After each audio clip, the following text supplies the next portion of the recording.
Hi guys, welcome to the latest Film Ireland podcast. Today I'm here with Conor Armstrong Sanfey. Did I get it right? That's correct. That's correct, hey. CAS. And he's here to talk to us today about his independent feature film Lift, which is screening towards the end of this month. I think it's 21st of June, is that right? 21st of June, yeah. Perfect. Conor, why don't you start us off by actually just giving us the basic story, or whatever you'd like people to know about Lift. Okay, well, it starts in an office building. The workers are going home. It's Friday evening. They're going home for the weekend. Frank, the security guard, gets viciously attacked by a young man with a bat, knocked to the ground. The young man, played by Fiach Kunz, makes a dash for the lift where the other workers are in it to escape. Frank knocks the power off to the lift, trapping them between floors, and falls unconscious before he can ring the police. So that is the setup. And then we have the six of them, these six people who don't know each other, all in a lift, and the banter that comes out.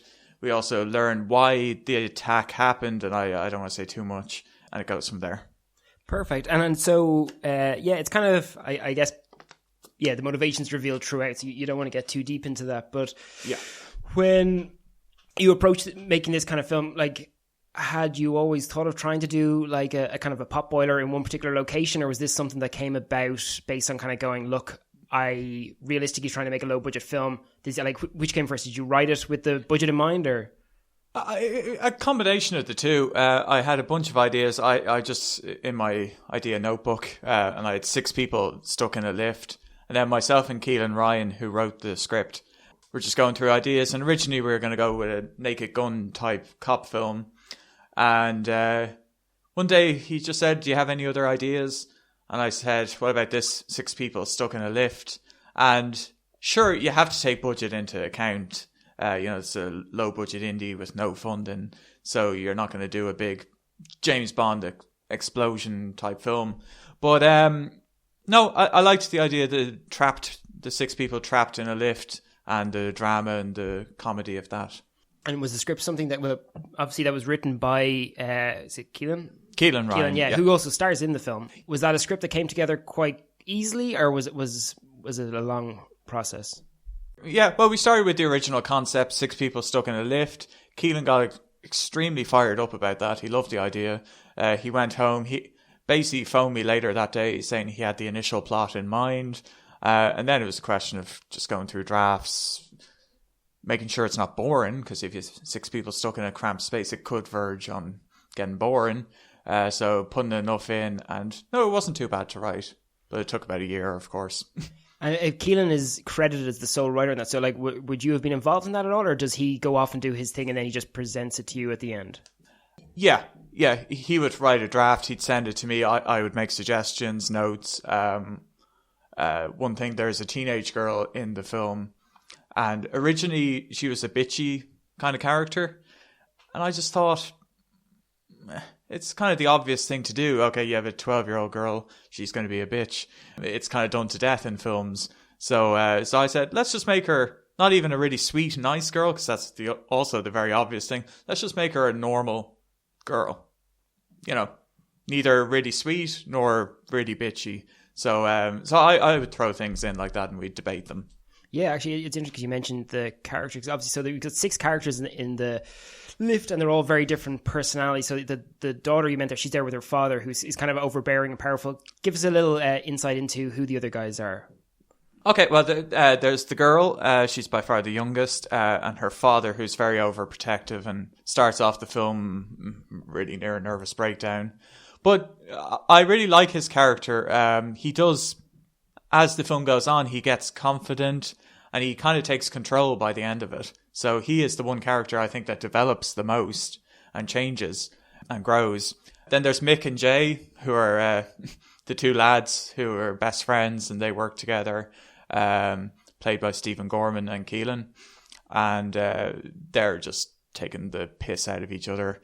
And Stephen's character, Mick, is trying to pluck up the courage to ask the third person in the lift, Hannah's character, Fiona, out, and he's a bit dorky and he's kind of struggling, and Jay is just there taking the piss out of him. So you have the dynamic with the three of them, and she's not amused and she does not like Jay at all. And then, of course, you have our attacker, played by Fiach, who's a fiery individual. I think that's probably fair to say. Yes, but again, you understand throughout the film more about his motivation, and by the end of it, I think you feel for the guy. Yeah, I think probably there's a fairly clear through line through the whole film that about all of these people that you may make initial assumptions about all of them, but actually only by getting to know them can you really judge why or their particular behavior. And I think that goes for all of them, not just Fiak's aggressive character. Yeah, I think you'll find, and because it's such a good mix of characters, as you said, you'll relate to one of them, or you might like one of them, but it might change throughout the film as you learn more about them. So absolutely. And then so like this being very low budget, I think, shall we call that, or no budget? It's very tricky because like again, no budget is used. And that could be between literally $0 and $1 million, which, I mean, the budget was $30,000. Yeah. So. And how did you go about getting that? Well, we did an Indiegogo campaign, which raised, I think it was $4,000, which was helpful. How did that go? Because they tend to be quite harsh. There's a lot of effort to manage. It's a lot of work. It's a lot of work. What we did is we just had one perk. So it was $50, which I think €45, and you become a Lift Insider. So you get to visit the set. You get behind-the-scenes videos. You get an invite to the premiere. We just put everything in the one thing, become a Lift Insider. We kind of pitched it as, come join our team, from start to end. And they still get emails from me inviting them to stuff. So I was pleased with the money we raised. Our target was 5,000 and we raised about 4. So. Yeah. Which is really good. No, there's people, handing over money out of their pockets, For no return, yeah. But do you find, because I remember we did a small funded thing as well on just for the post-production of Chromewood, just a couple of thousand to raise for the final part, and I was just amazed by just the amount of, between trying to plug things on Facebook or sharing it, like it's quite a job to take on yourself unless you can actually hire someone on the social media side. Did you manage all that kind of your end, or did you have someone who could actually help run it for you? No, that was pretty much myself and Keelan. I think I've always wondered about these films that raise 100,000, 200,000, 500,000 on these online campaigns, and that is a full-time and a half job, and they would have to have someone dedicated to that. But it's amazing, really. Yeah, no, absolutely. Like it's a great opportunity, and then the rest of it just personal ways, or yeah, that was from my wallet. Yeah, which is amazing because at the time I was on social welfare, and I still think back and I'm like, I don't know how I raised 30,000 still to this day. I mean, my granny died and left me some inheritance, which actually, which was terrible, but actually helped enormously. My original thing was this film will cost 10 grand. So, it balloons. How soon did you realize that 10 grand wasn't going to cover it? Pretty soon. pretty soon. But, it's about spending the money in the right places. We shot on the Arri Alexa, which costs 4,000 plus VAT, so almost 5,000 to rent.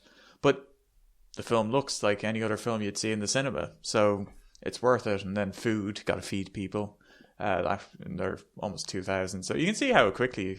Was that a very conscious decision for you at the beginning, shooting like on something like the Arri, to actually give it that look? Because I know you shot this film in 10 days, am I right? 10 days and 1 day of pickups. 1 day of pickups, okay. And so, I guess if you're going to have a nicer setup like the Arri, you're kind of understanding you'll probably have to shoot it in less days. But like for you, was that definitely a trade-off that was worthwhile? Or if you were to do it again, would you consider using a smaller camera and having more time? That's tricky. I think... and the crew and cast will support me on this because we shot all the lift scenes in 2 days, which is far more than 50% of the film. Yeah, I would have thought. 70% of the film, which is insane, and I will never ever do that again. It was really hot and sweaty in the confined space. It was a horrible 2 days. But I think the general consensus was we needed a third day for the lift scenes. So if we had shot the 11 days, I think we would have been fine. The rest was fine. I mean, it always helps to have more time, but then, I think it worked out. Yeah, no, well, absolutely. Well, you've had incredible success with the film, right? Like, it's gotten into a number of festivals and it's been nominated. I think it was the Underground Cinema Film Festival last year. It won a runner-up best feature film in the Underground. That was a very kind of rewarding thing. You put all this effort into a film and then to actually see it paid off. And I think particularly in your own country as well, to have it acknowledged. It was great, Mark, because that was the first festival we got into. And as any filmmaker will tell you, when you're sending off to film festivals, as you know, you'll be sending off to loads. You'll get 10 rejections for every acceptance. That's a good stat. Did you have actually, because that's an interesting question, as far as an approach to festivals, was did you do research on? Did you kind of just pick ones that looked similar? Was it just ones that were available at the time? How did you go about it? Well, we hit the big ones. So Cannes, Toronto, those ones. No chance of getting into them, but my strategy after that, we got a bit more money for festivals, so we did a second round, and my strategy was sort of to go for middle, not the really small ones, but not the really big ones either. So kind of middle of the row ones, and ones that ran for longer than 2 days. Yeah, of course. Well, see, this is the problem. Some of them are just so limited, the amount of slots for things. And again, did you aim at indie festivals, ones that would, be more appreciative of your budget? Yeah. Initially we did, and then we started to branch out a bit further than the indie ones. And do you think because obviously word of mouth started to build with those, you started getting some very positive reviews, some very nice kind of things being said about the film. Do you feel that has been very beneficial to Lift and the lifespan it's actually had so far? How important are festivals to a small film? Keelan always says something great. There's no big break. There's just a pile of small breaks. So every little thing that happens helps and just builds up. So we got an award of excellence from the Los Angeles Indie Fest. And that was the first thing we got. And we put that all over social media. Suddenly, these guys won an award. Pretty meaningless award, but, but it builds the perception. Then we got into Underground. Dave Byrne loved the film, and we won an award there, and then got into Cork, Limerick, and then we got into the UK and the American festival. So it does build up, and you can email the festival saying, look, we got this great review from Film Ireland, here it is, would you like to read it? I know you're making your decisions soon. So did you approach the festivals directly then? Oh, we did, yeah. I think you have to, because they get hundreds, if not thousands. And I hate to say it, but sometimes they don't even watch the film. Well, it's a reality, because I think the same as when we're making these films, we may not have the biggest crew out there. And I think there's a lot of these festivals as well don't necessarily have a massive team behind them either. And so it can just be too much for people to watch sometimes. And I guess, the difference of whether you've won an award or been nominated or even been shown at other festivals, it's going to put yours towards the top of the pile. And I wouldn't be surprised if they all talk to each other. Oh yeah, no, absolutely. But it's been great for Liv, because obviously you've gotten a lot of attention for the film, and it's interesting to me because I was just watching the film earlier on today. I think a lot of what I've seen in the reviews, including the Film Ireland one, is commenting on the cast. Where did you get the guys? Was it an open casting? Did you know these guys? A couple of the cast I'd worked with before. Stephen Gorman, who plays Mick, who's brilliant. I'd worked with, this was our 6th time working together. I met him on my grad film. He'd been in a few plays that I've done since. So we sort of wrote the role with him in mind. And then Keelan was always going to play Jay. So the two of them had worked together. So we knew they would have the natural chemistry between the two of them, which is hilarious. So those two parts were pretty much, decided upon. And then the grandfather role, which is pivotal, we wanted an established actor. So we approached agents, and thankfully Jared McSorley came on board. And then the rest we just auditioned for. Megan, who plays the girl, I had cast in another film before. And then Fiach, he was a real find. He's just brilliant. I hadn't done much acting up to then. Really? And he came in, and you know what it's like, these audition days, they're long and they can be tedious. And we had a bunch of guys come in for that role. And it's a very hard role because, you have to be intense, fiery at the start, and then you have to get sympathy at the end. And it's a very layered role. And for someone young, in their young 20s, you really need a really good actor. And And was it just a case of when he read, I don't know whether it was like a scene you gave him or not, that you just knew straight off, or was it? Pretty much. Yeah. I love those. I love those moments. Thea came in, and I usually get them to read the scene, and then no matter how good or bad they are, I give them a bit of direction to see if they can take direction. And Thea goes literally, right, can you do it again? But it was great. And then he did it again. He left. And me and Keelan just turned around and high-fived and was like, well, he's right outside the door, but he's brilliant. And then what we did was, because it's important, because it's just the 6 of them for most of the film in the lift, they needed to have the chemistry with each other. So the 6 of them had to be... It's an ensemble film. So I got the 6 of them back for callback, but together. And we did the first scene in the lift, which is about 11 pages. And I told them, because they only had a couple of days, I told them, don't bother trying to learn it, but have a look over it, so you're okay with it, but don't even try and learn it. Thea came in, had learned the whole 11 pages. It's always very helpful, isn't it? Especially when you know you're going to be under tight times, to see that kind of discipline from an actor. It's the commitment. Wonderful. Yeah. And he said to me afterwards he really wanted the part, and once he read it, he connected immediately with it. But, it was his mix of talent, but also he was so easy to work with. All the actors were, actually. Nothing but good words to say about them. And his commitment, 11 pages, and he wasn't stumbling, he wasn't saying line. Well, considering you shot so much of the film actually in that, in those 2 days, did you have a lot of rehearsal beforehand? Did you know you were going to be able to get it done, or was it how were those 2 days? I still have nightmares about them. No, to shoot 70% of the film in 2 days, never, ever, ever again. But I think what helped was we did do a lot of rehearsal. And I come from a theatre background, so I'm used to actors getting up and doing it in one, So we ran, the first day we did all the scenes in wide shots, and it was great. We could run them. So you'd have 15-minute takes. And that really helped the actors because they could run it like a play. You weren't stopping and starting, changing angles. Wasn't so good for the boom op. With just the one boom op? Who needed a physio after the 2 days. I know you did a great job. So you're saying then you shot that whole chunk in wide one day, and then actually did the medium shots and close-ups a different day? Yeah. Was that hard, or... is there a risk in that by actually not knowing where you'd gotten to in a scene? Well, the way around that was to just shoot everyone's perspective for the whole thing. Yeah. Basically. Because and also eye lines, and I'm never going to do a film all in one location again.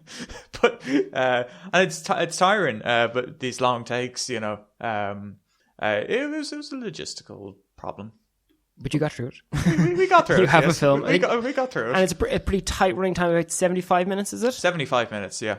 Absolutely. And I think it's probably partly because of budget, but you do see for most of the films who are made on such kind of limited budgets that tends to be kind of let's say 80 to kind of 90 minute kind of mark. But I kind of think that's a nice sweet spot as well for a film to be able to kind of get in and get out and not actually drag it out in a world where most films nowadays can go up to like 2.5 hours.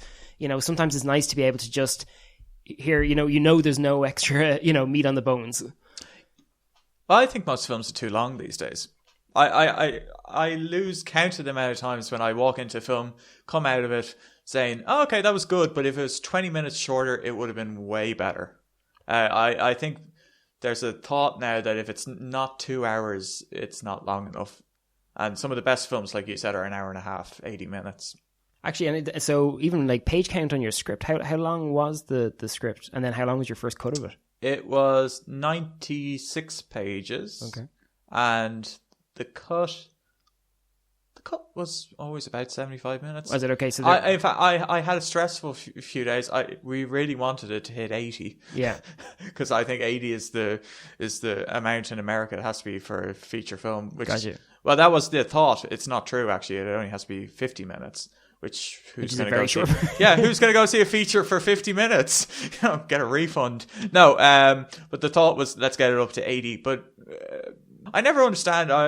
Talking to directors, how long is the film going to be? It's going to be 93 minutes. and they haven't even shot it yet. How do you know? You know. And say that, like, if it was a 96-page script, is all of it in there? Or did you take out chunks, or did it just condense? No, it's all in there. It's all in there. I mean, one joke was taken out, I think. Okay, but so it wasn't a matter of cutting things out later on. It was actually just the pacing of it. I'm big into pace. Everyone will tell you. I don't, and hopefully it has a good pace. A lot of people say it has a great pace, and it's over before you realize, and you're like, oh, geez, that was great, but it's over now. It's just a pet hate of mine, films that are too long. So my thing in the edit was, let's keep this going at a good pace. And actually, I was just interesting, like, without being too reductive, a genre kind of placing, like, how would you describe the film on that? Like, is it a thriller? Is it a drama? Is it comedy? Is it all of the above? I'm calling it a comedy drama. Okay. There are thriller elements in it. I don't think it's a thriller. I had this debate with my parents, actually. They didn't think it was a comedy, but then they saw it with an audience, and the audience were laughing and really responding to it, and then they accepted, okay, it's a comedy drama. So it's the happy trade-off, is it? yeah. Because it's not a straightforward drama either. I'd say comedy drama. Keelan wrote this, but he's playing the Mick and Jay. But did I see that you had already done? Was it mini episodes? Was it for TV, the internet? What did you do? Yes. So these characters basically existed before this film. No. The web series came afterwards. Okay. I just wanted to keep working with the same actors in this, and because we had such a good time. So a friend of my brother has this company that does 360 videos, and he approached me and said, shall we do a film which hadn't been done in Ireland before that's shot in 360 degrees? So I went to Keelan and I was like, why don't we do a web series based on some of the characters from Lift, to use it to promote Lift as well, but also, we get to work with the same actors, and and we like the characters. So that's how it became Mick and Jay Talk, and it's the two lads in a pub, and they're talking about different topics. The first episode is out already. There's another 4 episodes coming soon. Perfect. And is just you fell in love with these characters? Like, do you see yourself wanting to put them in more stuff going forward, or do you think these mini episodes just a nice little kind of addition to it? Oh, look, you got to keep your options open. I mean, the characters in Mick and Jay we could definitely use again in a TV series or whatever. But at the moment, it was just a chance to try something completely different too. Shooting it in 360 degrees was a whole other experience. And it was just great to work with the actors again. And was it something you enjoyed, actually? Because I haven't had a chance to work with 360 degree video yet. Like, it's tricky. Yeah. It's tricky. No crew. No. Put the actors on radio mics, and then just, I'm in the back because I'm a person in the bar, which is fine. And can you monitor that at all? Or, like, can there be a live feed from those cameras? Or Nope. No. So you just have to, it's kind of 4 cameras together, GoPros together, and then you stitch it together. Gotcha. In the edit. It's really interesting, and the episode we're working on at the moment is a poker game with 4 of the characters from the film in the pub playing poker. And I'm really looking forward to seeing that one, because the camera is in the middle of the table, so you can spin the camera, so you can focus on each character separately. So people will watch it a few times, because you might want to follow Mick or Jay or the Garda. So, and then we try and have different things happening in the background that you would only notice if you watch it a few times. There is definitely, because I was thinking about it, there's some very interesting potential in that, say, if it's whether there's some kind of a subtext or even a mystery thing going on in the background, because your eye line is completely your own, and you won't know what you did or didn't miss. So actually it could be a totally different experience by watching them. Though that must mean, do you have to work on choreographing that, or do you actually sort of just let it roll? Like, is this are you improvising it, or are you scripting it? Or no, we scripted it. I mean, the first episode is just the 2 lads talking about McGregor. So it's the 2 of them. You can focus on either the 2-shot, or you can spin it to look at the 2 lads, and that's up to you. And it's a whole different way of working. You just have to make sure both actors are on it at all times. Then the poker one, I'm really interested to see what people think, because you can spin the camera around the table and watch everyone's reaction to what cards they're getting, and it works great. And then there's another episode which is kind of fun, which is set right after Lift. So it's the only one that's connected to Lift. Okay. And it's the 2 lads in the pub after the events of Lift. And so that'd be a bit of crack for the people who've seen the film. And these are all going up on YouTube, is it? Yeah. Perfect. And our Facebook page. So where can they find them on YouTube? The channel is Mick and Jay Talk, and the first episode First is one's up there already. Perfect. I mean, like, so just bringing it back to obviously the film itself. Yes. The screenings, it's coming up this month. Who's putting it on? Tell me about it. Yeah, Claire, who's one of the organisers of the YouTube channel No Budget, saw the film in the underground screening and loved it. And they picked it as one of their highlights of 2016. So they're organising this screening. It's taking place in Filmbase on the 21st of June. They're going to screen the film, and then they're doing a Q&A with myself and maybe some of the other team and the actors. And they're going to film that, and that's going up on YouTube. It's a fantastic channel. You should check it out. No Budget. They do interviews with independent filmmakers, and they're all about supporting independent filmmakers and no budget films. And it's an Irish channel, so Irish channel, yeah, absolutely. And so they've YouTube, just No Budget. No Budget. I think that's the channel. Yeah. Perfect. And so, you know, this is your chance to talk to the people who are of Film Ireland. Why should people come along and watch your film? Because it's great. No, it's a great film. It's done well in the festivals. It screened in Chicago and Maryland, which were our 2 US premieres in March. We've had a good year. It's been about a year since we launched it. This is kind of a cap of the year now, and then we'll see what happens after that. So this kind of bringing our festivals to a close. It'll be a good night. The Q&A will be entertaining. The actors will be there. So yeah, absolutely. And how much is it at the door? It's €6 on the door and a £5 if you book it in advance. Time, yeah. Perfect. So what's next for you? Well, I'm working on 2 more feature films. I'm finishing off a horror script. Are you writing this or is it Keelan? I am writing it along with Aaron Gibson. We're both writing it. It's my story that I came up with, and it's kind of a horror/thriller. It's definitely a thriller as well. And then myself and Keelan are working on a script. He's writing it, and it's about 80% done. I won't say too much about it. It's a cracking Irish story. And are these ones you think going the self-funding route again? Are you hoping to approach the board, independent investors? Any idea where you'd like to go with it, or? This is just my theory on it, but I think the way to go with the one we're working on with Keelan, the horror film we're hoping to shoot next year, it'd be a low budget again. But the other one needs a budget. I mean, it could be done on, say, 300,000, but you'd be cutting corners. It needs $1 million, $1.5 million maybe. Which to people not in the film industry will be like, Jesus, that's a lot. You know, I've had my friends tell me Conor, you're mad. That will never happen. Well, that's still micro budget. But you could do it for less, and we will if we have to. But I almost think private investors is the way to go. And we've had people who have seen Lift, who we've stayed in contact with, and who have promised to put money into the next film. So whether they do now is another story. We've all had those promises. And you see then, like, say a film like Lift, because I think you're right that as far as even attracting other investors, the success of this film is definitely going to kind of stand to you. Do you think that's where starting off filmmakers kind of need to go? Like, is that first film, is it almost not a showreel as such, but like, do you think it's a kind call-in card? Yeah, that actually it's a necessary thing for people to do, to actually get out there, to show their potential and their ability, and kind of put their money where their mouth is. 100%. 100%. No, that would be my advice to film students or other filmmakers. Get out and, you know, with technology these days, you can do it for 10, 15 grand. Yeah. Well, what keeps you motivated then? Before we wrap up, what keeps you doing it? I love it. I have to say, sitting down with an audience and hearing them laugh or cry, you get both with Lift. Especially that screening we had in Underground. The reaction was so strong. Everyone just went away buzzing afterwards, and that's great. Obviously, we'd all love to be rich, but you know, I'm an entertainer. I've always done plays as well, and I love sitting with an audience and just entertaining them. I think we can all agree on that one. Yeah.